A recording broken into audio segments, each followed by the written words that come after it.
کی نافرمانی کا انجام کیا ہوگا۔ آئیے دیکھتے ہیں ان آیات میں۔ اعوذ باللہ من الشیطان الرجیم، بسم اللہ الرحمن الرحیم۔ قل انی لا املک لکم ضرا ولا رشدا۔ قل کہہ دیجئے اے محمد صلی اللہ علیہ وسلم، انی حقیقت ہے کہ میں، لا نہیں، املکو مالک یملکو، مالک وہ مالک ہوا، یملکو وہ مالک ہوگا، اور یا کی جگہ پر حمزہ لگا دے، املکو میں مالک ہوں یا مالک ہوں گا، لا املکو میں مالک نہیں ہوں، لکم لا لیے، کم تمہارے، لکم تمہارے لیے، قل انی لا املک لکم کہہ دیجئے در حقیقت، قل انی کہہ دیجئے در حقیقت میں، لا املک لکم کوئی اختیار نہیں رکھتا تمہارے لیے، ضرا ولا رشدا کسی قسم کے نقصان اور نہ ہی بھلائی کا۔ اس کائنات میں اللہ تبارک و تعالیٰ کے علاوہ کسی کو کوئی رد و بدل کا اختیار نہیں ہے۔ اس کائنات کا حقیقی مالک صرف اللہ تبارک و تعالیٰ ہے۔ نظام قدرت میں کسی کو دخل نہیں ہے۔ اسی طرح نبی کریم صلی اللہ علیہ وسلم سے اللہ تبارک و تعالیٰ نے فرمایا کہ آپ لوگوں کو بتا دیجئے، قل لا املک لنفسی نفعا ولا ضرا، کہ میں اپنی نفس، اپنی جان کے نفع اور نقصان کا بھی مالک نہیں ہوں۔ حقیقت ہے کہ کون ہے اپنی جان کے نفع اور نقصان کا مالک؟ اچھا بھلا انسان جا رہا ہوتا ہے، راستے میں گر جاتا ہے، چوٹ لگ جاتی ہے۔ اچھا بھلا آدمی بیٹھا ہوا ہے، اچانک بیمار ہو جاتا ہے، بیمار ہے تندرست ہو جاتا ہے۔ کس کے پاس اختیار ہے؟ اللہ تبارک و تعالیٰ کے پاس اختیار ہے۔ اگر کوئی سمجھتا ہے کہ اللہ تبارک و تعالیٰ نے اپنے اختیارات کسی کو دے رکھے ہیں اور وہ ان سے مدد اور تعاون مانگتا ہے تو وہ غلط کرتا ہے۔ جیسا کہ سورہ فاطر میں اللہ تبارک و تعالیٰ نے ارشاد فرمایا، والذین تدعون من دونہ، اور وہ جنہیں تم پکارتے ہو اس کے علاوہ، اللہ تبارک و تعالیٰ کے علاوہ، ما یملکون من قطمیر، وہ قطمیر کا بھی اختیار نہیں رکھتے۔ وہ قطمیر کہتے ہیں کھجور کی گٹلی کے اوپر جو کاغذ ہوتا ہے باریک سا، وہ اس باریک کاغذ کا بھی اختیار نہیں رکھتے۔ نظام قدرت میں کسی کو دخل نہیں ہے۔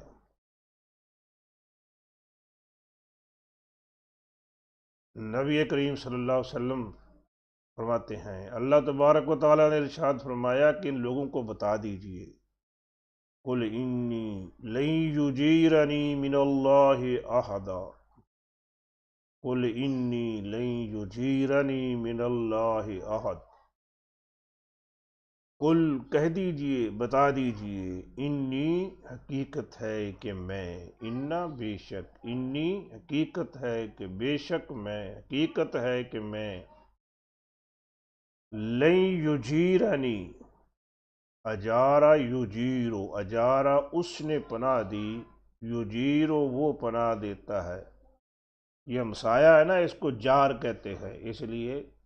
کہ وہ پناہ دیتا ہے، وہ کئی آپ کے دکھ سکھ میں شریک ہوتا ہے، آپ کی حفاظت کرتا ہے۔ اور ہمسایہ ایسا ہی ہونا چاہیے جو کسی کا خیال رکھے، ہمسائے کا خیال رکھے، اور جو کسی کو تکلیف دے وہ تو ہمسایہ نہیں ہونا چاہیے نا۔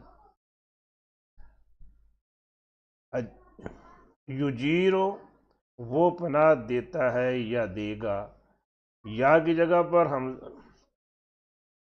یجیرو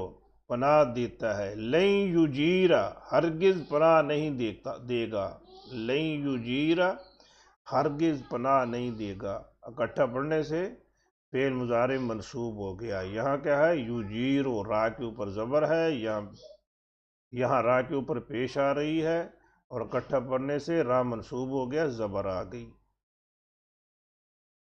من اللہ احد،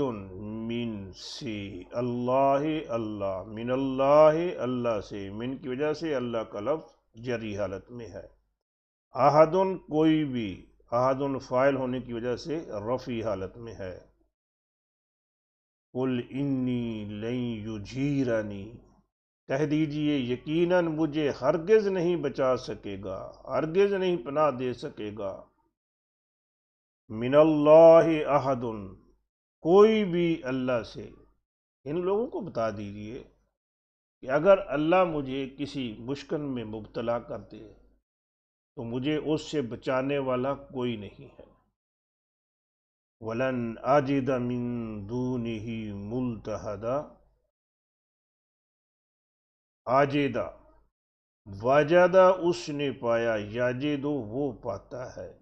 یا کی جگہ پر حمزہ لگا دیں، آجدو میں پاتا ہوں، وَلَنْ آجدہ اور میں ہرگز نہیں پاتا، اکٹھا پڑھنے سے فعل مضارع منصوب ہو گیا۔ یہاں کیا ہے، آجدو دال کے اوپر پیش آ رہی ہے، وَلَنْ آجدہ میں ہرگز نہیں پاتا، میں بالکل نہیں پاتا،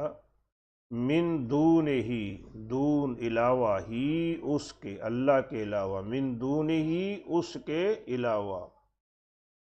ملتحدہ، لحد کا لفظ سنا ہوگا آپ نے، قبر کھودتے ہیں تو اس کی سائڈ پر جگہ بناتے ہیں جہاں میت کو رکھا جاتا ہے، ملتحدہ آرام کی جگہ، پناہ کی جگہ، بچاؤ کی جگہ، ولن آجیدہ اور میں ہرگز نہیں پاتا، من دونہ ملتحدہ اسے چھوڑ کر کوئی اور ٹھکانہ۔ یعنی ان مکے والوں کو بتا دیجئے کہ اگر اللہ تبارک و تعالی مجھے کسی مشکل میں ڈال دے، کسی عذاب میں مبتلا کر دے، تو کوئی مجھے اس سے بچانے والا نہیں ہے، اور میں بھی اس کے علاوہ اور کوئی ٹھکانہ نہیں پاتا۔ کہ اللہ کو تعالیٰ کو چھوڑ کر میں سمجھوں کہ میرا کوئی اور ٹھکانہ ہے، نہیں، میرا اس کے علاوہ کوئی اور ٹھکانہ ہے ہی نہیں۔ تو تم بتاؤ تمہیں کون بچائے گا؟ کوئی ہے تمہیں بچانے والا؟ نہیں ہے کوئی اور اللہ تبارک و تعالیٰ کے علاوہ بچانے والا۔ الا بلاغا من اللہ ورسالاتہ، میرا کام کیا ہے، پیغمبر کا کام کیا ہوتا ہے، اللہ سوائے، بلاغن پہنچانا، یہ لفظ اردو میں بھی استعمال ہوتا ہے، بالغ ہونا، پہنچ جانا، جوانی کو پہنچ جانا، بلاغن پہنچانا،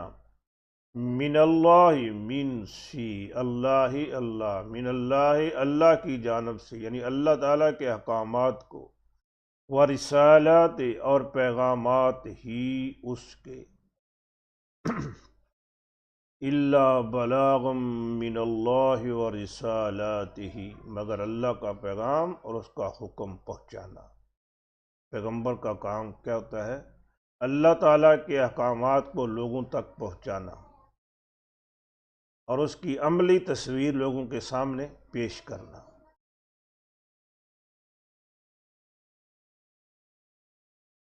لوگوں کو پکڑ کے راہ راست پر لانا نہیں ہوتا کہ اگر کوئی بات نہیں مان رہا تو زبردستی اس کو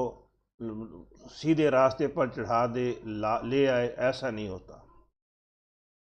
وَمَن يَعْصِ اللَّهَ وَرَسُولَهُ، تو یاد رکھیے، خبردار رہیے، وَمَن اور جس نے، یعصی، عصا اس نے نافرمانی کی، یعصی وہ نافرمانی کرتا ہے، من چونکہ شرطیہ ہے اس وجہ سے یا گر گئی، لفظ رہ گیا یا سے، وَمَن یعصی اور جو نافرمانی کرے گا، اللہ اللہ کی، ورسولہ اور رسول کی، اس کے، ورسولہ اور اس رسول، اور جو کوئی اللہ اور اس کے رسول کی نافرمانی کرے گا، فَإِنَّ لَهُ نَارَ جَہَنَّمَ، فَإِنَّ فا تو انا حقیقت ہے لہو لا لیے ہو اس کے نار آگ ہے جہنم جہنم کی فَإِنَّ لَهُ نَارَ جہنم تو یقیناً اس کے لیے دوزخ کی آگ ہے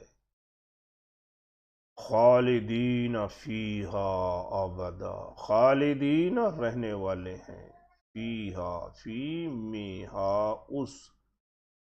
ہا کی ضمیر جا رہی ہے نار کی طرف نار آگ عربی میں مؤنث ہے اسی لیے مؤنث کی ضمیر آئی ہے ابداً ہمیشہ ہمیشہ خالدین فیہا ابدا جس میں ہمیشہ رہیں گے نکلنے کا کوئی چانس نہیں ہوگا اللہ تبارک و تعالیٰ اور اس کے رسول صلی اللہ علیہ وسلم کی نافرمانی کا انجام جہنم کی آگ ہے وہ یہ لکڑیوں کی آگ نہیں ہوگی اس آگ کا ایندھن وقودہ الناس والحجارہ انسان اور پتھر ہوں گے اندازہ کیجئے کہ پتھر بھی جہاں جلنے کے لیے پتھر ہوں کتنی شدید آگ ہوگی کون ٹھہرے گا اس کے اللہ تبارک و تعالیٰ نے صاف صاف بات بتا دی ہے آج وقت ہے کہ ہم اللہ تبارک و تعالیٰ اور اس کے رسول صلی اللہ علیہ وآلہ وسلم کی نافرمانی سے بچ جائے اس آگ سے بچنے کی کیا صورت ہے اطاعت کس کی اللہ تعالیٰ کی اور اس کے پیغمبر صلی اللہ علیہ وآلہ وسلم محمد رسول اللہ صلی اللہ علیہ وسلم کی اللہ تعالیٰ فرماتے ہیں وَمَن يُطِعِ اللَّهَ وَرَسُولَهُ فَقَدْ فَازَ فَوْزًا عَظِيمًا جس نے اللہ تبارک و تعالیٰ اور اس کے رسول کی اطاعت کی یقیناً وہ بہت بڑی کامیابی پا گیا اور ایک آیت میں ہے من زحزح عن النار وادخل الجنہ فقد فاز جو جہنم کی آگ سے بچ گیا جنت میں داخل ہو گیا وہ ہو گیا کامیاب تو یہ کامیابیاں یہ کامرانیاں کہ جہنم کی آگ سے بچ جائیں اور جنت میں داخل ہو جائیں ایک ہی صورت ہے کہ محمد رسول اللہ صلی اللہ علیہ وآلہ وسلم اور اللہ تبارک و تعالیٰ کی اطاعت اور فرما برداری میں زندگی گزاریں آج وقت ہے کہ ہم سنبھل جائیں اللہ تبارک و تعالیٰ اور اس کے رسول صلی اللہ علیہ وآلہ وسلم کی نافرمانی سے بچ جائیں قرآن و سنت کا مطالعہ کریں اپنی زندگیاں قرآن و سنت کے مطابق گزاریں وما توفیقی الا باللہ والسلام